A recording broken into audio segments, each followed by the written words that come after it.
महत्तम सावन मास महत्तम 12वां अध्याय शुरू।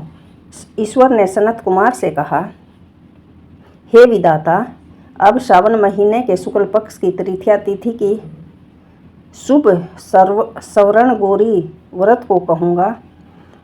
उस दिन सुबह स्नान करके संकल्प करे, 16 उपचार से पार्वती शंकर की पूजा अर्चना करे, प्रार्थना करे, हे देवों के देव, हे जगतपते, हे सुरो सतम, मेरे द्वारा पूजा की गई को आप स्वीकार करिए। हे महादेवी भवानी, व्रत पूर्ति के 16 बाणे दंपत्ति को दे। मैं भवानी के समक्ष व्रत पूर्ति की निमित्त ब्राह्मण का वायना देता हूँ। चावल पिसान से 16 पकवान बनाए टोकरी में रखकर वस्त्रों से युक्त सपत्नी 16 ब्राह्मणों को बुलाकर भोजन करावें और व्रत की संपूर्णता पर फल, कपड़े, भोजन और दक्षिणा 11 ब्राह्मणों को पत्नी सहित दे। अलंकार आदि से संपन्न पतिव्रत धर्म शोभन सुवासिनी इसे स्वीकार करें। इस व्रत पर उसी समय उद्यापन करते हैं। ऐसे पूजा अर्चना करके समाप्ति पर कथा श्रवण करके व्यास जी का पूजा अर्चन करें। सनत कुमार ने शिव से कहा, हे प्रभु, किसने इस व्रत को किया है और इसका क्या महत्व है? उद्यापन इसका कैसे होगा और यह भी आप मुझे बता दीजिए। ईश्वर ने कहा, हे सनत कुमार, पूर्व समय में सरस्वती नदी के किनारे सुविला नामक प्रसिद्ध महानगरी थी। उसमें कुबेर के तुल्य चंद्रप्रभ नाम वाला एक राजा था।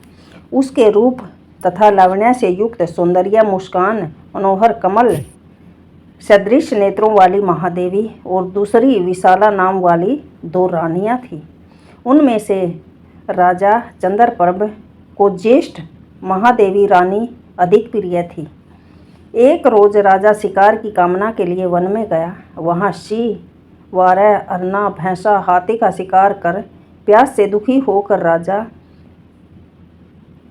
उस बड़े वन में घूमने लगा। राजा ने अप्सराओं को तालाब में देखकर उसके किनारे पर जाकर उस तालाब का उत्तम जल पान किया। अप्सरा गण की भक्ति युक्त गौरी का अर्चन करते देखकर उन अप्सराओं से कमल नेत्र वाले राजा ने पूछा, आप यह क्या कर रही हैं? वे बोली, हे नरपो उत्तम, हम श्रवण गौरी का व्रत करती हैं। राजा ने कहा, हे देवियों, इसकी क्या विधि है और इसका फल भी आप विस्तार से मुझे बता दीजिए। उन स्त्रियों ने कहा, हे राजन, श्रावण शुक्ल पक्ष की तीज के दिन श्रवण गौरी नाम का व्रत किया जाता है।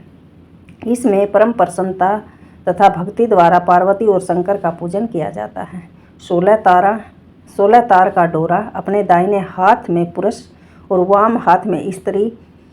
यह सुनकर चंद्रप्रभ राजा ने इस व्रत के कार्य को संपन्न करने की सविधि 16 तार के डोरे को अपनी दाहिनी भुजा में बांधकर व्रत को स्वीकार किया। राजा ने कहा, हे देव देवीश, मैं इस डोरे को व्रत के लिए बांधता हूँ, आप मेरे ऊपर कृपा करिए।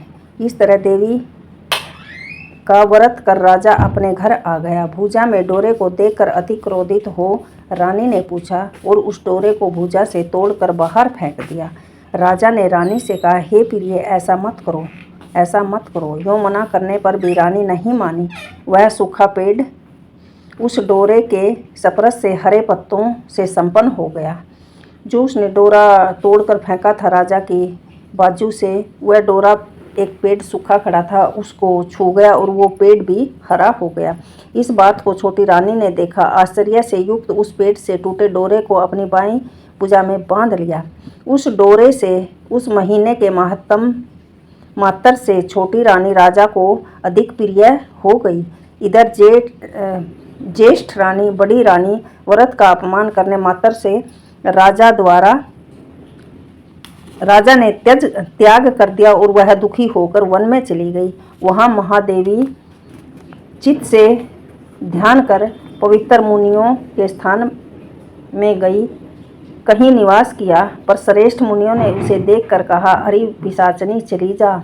वह तिरस्कार तथा दुखी रानी घोर जंगल में घूमती हुई एक जगह बैठ गई। उसी समय रानी के आगे देवी दया से प्रकट हो गई। देवी को नृप प्रिया रानी ने भूमि पर दंडवत प्रणाम करके स्तुति की, हे देवी, आपकी जय हो, मैं आपको नमस्कार करती हूँ। हे भगत वर प्रदायिनी, आपकी जय हो। हे शंकर वाम अंगे, आपकी जय हो। हे मंगले मंगल रूपे, आपकी जय हो। यों भक्ति के द्वारा देवी ने वर प्राप्त कर गौरी अर्चना तथा व्रत किया। देवी के प्रभाव से राजा उस बड़ी रानी को अपने घर ले आया। देवी के वर प्रसाद से उसने सब इच्छाओं को प्राप्त कर लिया। दोनों रानियों सहित राजा ने संपूर्ण राज्य का उपभोग करके समृद्धशाली हो गया। अंत में दोनों रानियों सहित राजा शिवलोक में चला गया। ओम नमः शिवाय। 12वां अध्याय संपूर्ण। ये हरियाली तीज के दिन का व्रत है।